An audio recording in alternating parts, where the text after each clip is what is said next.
Hello, everyone, and thank you for joining us. Today, we have two people here, myself and Brittany, Right, say it right, girl. along with Raquel. We today are going to be talking about everything and anything in the adventures of dating and love. So, She means dating in the danger zone. When you're like 36 and older, sheesh. 36 and older is the danger zone? Yes, girl. Have you not heard? Well, you got to tell me because I want to hear what's happening. But speaking of hearing, I want you to tell me about your story. I heard that not too long ago, you had an adventure with somebody named that we call Black Toof. Okay, so I've been dating. Sorry, it's just like, okay, I've been dating. I've been using these dating apps, given that I'm telling you, ladies, if you hit 36, just hold on real tight because I haven't been going to the bars or going out much because life gets in the way. So I've been doing dating apps. That just is an easier way to find a date. But just to let you know, I mean, that's what people do now, though. That's all we do is dating apps. Or how else do we find people? The older crowd does. What, dating apps? Mm-hmm. The younger crowd, they do go out. They go to bars. They meet people. They go to like First Friday, like these little events, and they meet and You know mingle. what that is? That's like the old-fashioned way. Yeah, we used to do that back in the day. Back when we were younger, When girl, we didn't have you see? technology, yeah. Well, I guess you're right. Maybe every age does do this. I think it's the lazy way, but it works because you don't have to go out and get cute. You just meet them online and then you chit chat back and forth. So I was on this dating app and so I met this guy. Was it the last date that you had? It's the last day. Hopefully it's not the last because No. sad. That's not what, yeah. No. It's just the last one that you've That had. last one, and I realized that I need to get standards. But here's what happened, right? So I met this guy. We chatted back and forth. We talked over the phone. He seemed like a really nice guy. So we ended up making I called it an appointment, like a meet and greet, but I guess it's called a date. But it was a date. This guy asked me to choose a place. I did. I chose this park, beautiful lake view. I thought it was super romantic. Wait a minute. Why didn't you choose like a traditional place, like, going out to get some coffee or maybe go to a restaurant? Why the park? Which is not a traditional. No, you're right. It's not traditional. And the reason why it's not traditional is because the guy was broke. And he was very honest. He didn't have a lot of money. So he's like, can you find a place that's affordable? And I said, what's free? Oh, the park. Perfect. Okay. So I did set up a park date. We met up, but mind you, this park is pretty big. I guess when he got there, he calls me.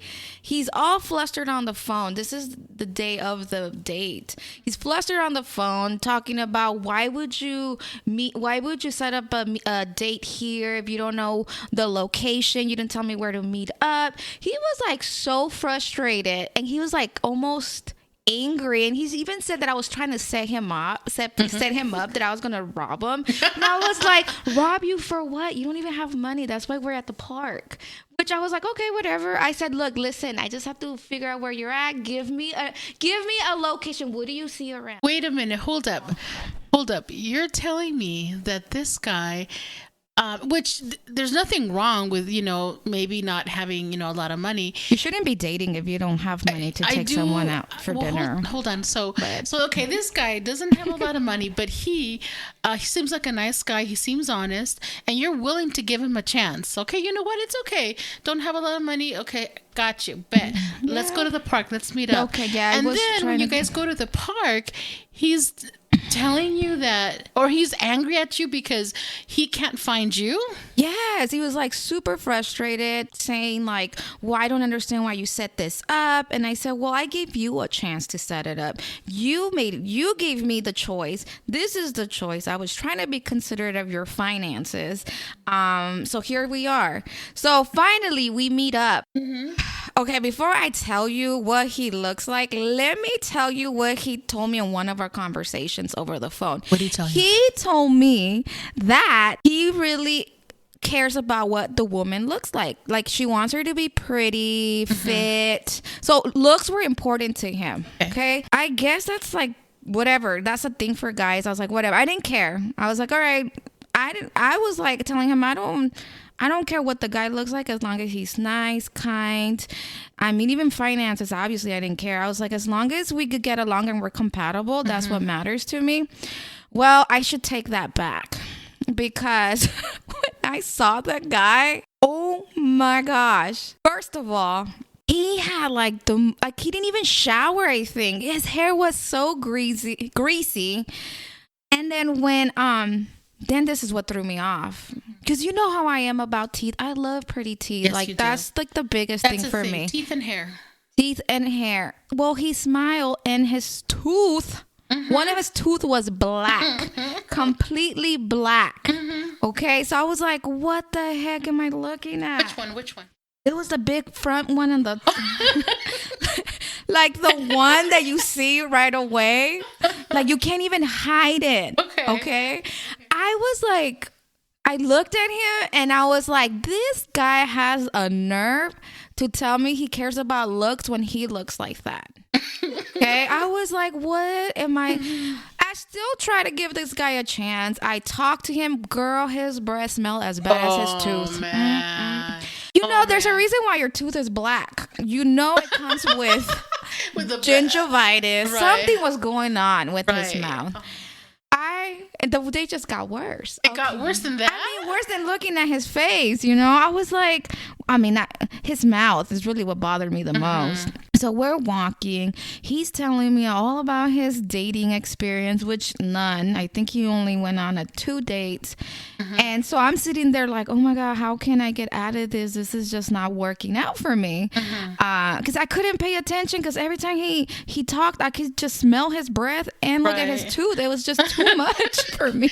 My senses were overpowered.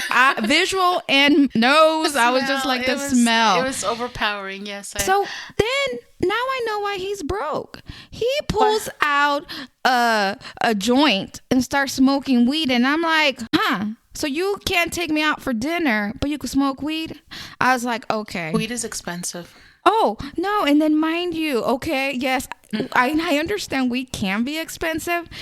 But if you have money for a joint, and you know joints are like $20, that $20, I wouldn't mind you taking me to Burger King. That would have been just fine. But no, I'm working out, walking, listening to you, looking at your face, and then your breath. And then now I have to smell this stinky ass smell of weed. I was like, dude, this is just getting worse. Did you tell him anything? Did you say anything? No, because I didn't want to make him feel bad. So I didn't say anything to him. I just kind of suck it up, buttercup, let it be. Isn't it funny how we women will just not say anything? We'll just stay quiet and be like, Oh, let me tell you though. So yes, I was trying to be nice. And you know what he told me? What? He says, you talk too much.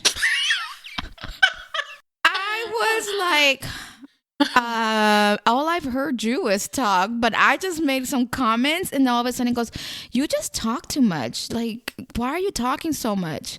I at that moment wanted to say, what does your breath stink, and why does your tooth look like that? Why haven't you fixed it? Why did you say something? Because I think I would have said something, like in a cutesy kind of way. Like, I don't know how you could be cutesy with that. When was your last dental appointment? Something like that. Girl, I don't think or like bring out some gum, hey. Yeah, you want some gum? Girl, I don't even think the gum or breath mint would have helped him. It was so bad. So then we start, I'm like, hey, it's getting late. I need to go home.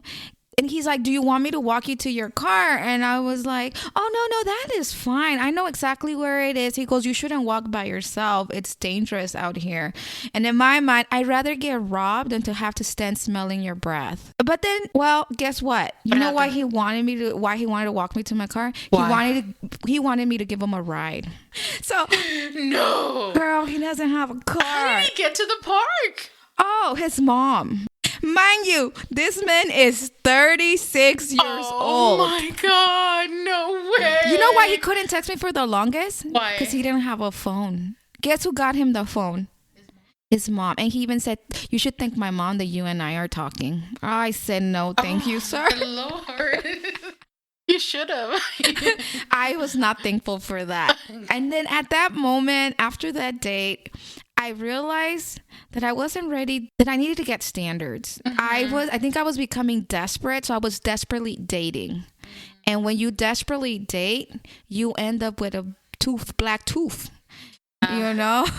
Black tooth. Black tooth girl. So standards are very important. Very important. Because I agree. You give these men a chance. And I'm not saying, I think he needs to get his life together before he starts dating. But because I was in a place where I'm getting older. I want to be married.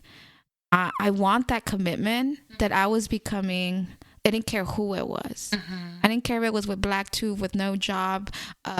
Mama gave him dropped him off. And, like that's not what I wanted at the end, Now, if you would have known all this information beforehand, would you have gone out with him? Sad truth is yes. I would. No, it's not a sad truth. Because I wasn't in a good place when I went on a date with him. I felt like I was getting older, and when you get older, you just feel like, where's life going? Like it's, like you just feel like, okay, like I need to hurry up. Like society's putting pressure, family's putting pressure. And so then I felt like, yeah, at that moment, I still would have probably went on a date with him. Now looking back at it, do you feel that it was you were hitting or you hit bottom of the barrel? Yeah. That definitely was bottom for sure. And after that, you haven't gone on another date with anybody, right? No, I think that was a good time for me to really just take time and get to know me and exactly know what are my boundaries, what are my standards, and have those established. So then when I am dating, I'm not wasting time on guys that wouldn't be a good fit for me. They wouldn't be suitable for me. Exactly. I heard that as we get older, we are not supposed to be wasting our time dating people. We're supposed to be vetting people. Okay. Wait, what? Vetting. So that's a big word for me. Can you define that? What I mean is we're supposed to be when we meet somebody, we're supposed to be asking them important questions. Like, for example, are you looking for marriage? Do you want to have kids? I mean, you're supposed to be asking these important questions up front. And if they don't match with yours, el que sigue, The next one. Because if you start lingering and getting to know that person, in the dating area, then sometimes you'll grow feelings. And it's better to just vet somebody rather than date. That's, what I have heard.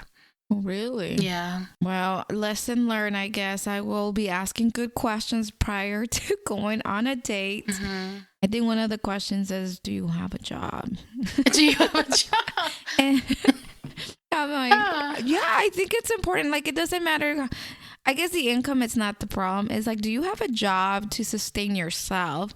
And can you court me? Yeah. Because you need some type of income to court a woman. Exactly. And there's nothing wrong with people not having jobs at the time, but that's not what you want. You want a person that is able to sustain himself financially. I mean, in order for you to, to go somewhere with him. Because you're looking for a future with that person, and if they're not ready, that's okay.